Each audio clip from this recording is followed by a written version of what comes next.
The Scarlet Letter was written in 1850 by Nathaniel Hawthorne. It remains one of America's most classical literature pieces. However, to formally understand the events that occur in this book, some background knowledge of the Puritan religion is to be known.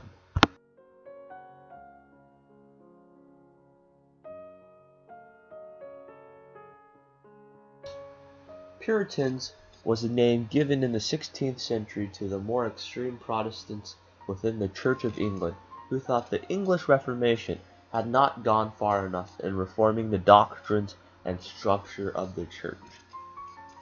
They wanted to purify their national church by eliminating every shred of Catholic influence. However, they were different from the Pilgrims, who were actually separatists, and these two terms should not be interchangeable. The Pilgrims, who were separatists, wanted to completely sever their bond from the Church of England, while the Puritans wanted to still maintain that bond with England, but have a different religious society. The Puritans sought to create a region free of Catholic influences, and this began the Great Migration. Puritans were granted a charter to New England in 1629, specifically the Massachusetts Bay Colony, and this group of Puritans were led by the great John Winthrop. Essentially, the Puritans wanted to establish a society void of any religious practices except for their own. Of course, this perfect society, or utopian idea, is never perfect and will never stay solid.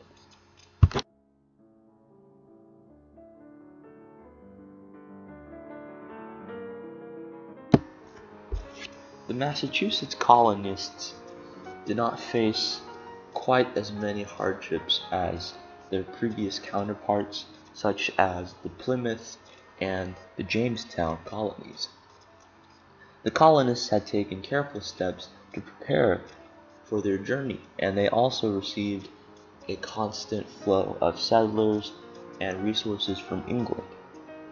Many of these immigrants were quite well educated and had a diverse amount of skills, and this helped the Bay succeed in various areas and industries.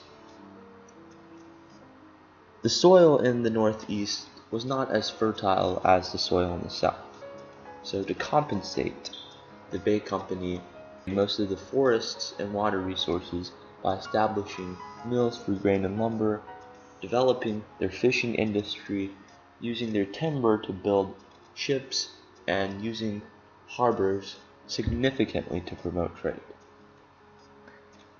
Because of this, the Bay Colony quickly became the largest and probably the most influential of all of the New England colonies. Boston, the city that the Scarlet Letter's setting took place in, was the main capital of the Bay Colony. So, a typical New England town was centered around a commons area or type of central pasture for use. This meeting house was also the main religious and community building, and this overlooked basically all the commons.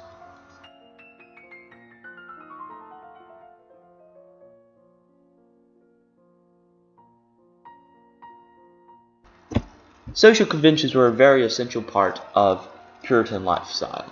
The husband was in charge of the wife and had all of the authority in his home. The wife was considered as a caretaker and was the epitome of domesticity. God was a very important part of their lives, obviously, and prayer was a major part of their lives as well as worship, and they were to do it daily. As a whole, they professed to love liberty, but the individual at Puritan was restrained by strict laws that governed every area of his or her life. Such rules were a man could not kiss his wife in public, women were prohibited to wear from the standard clothes. Basically, all the rules of the Bible were also very strict, and if any of the rules of the Bible were broken, the men would be punished. Nonconformists would expect no mercy, dissenters would be punished and even executed.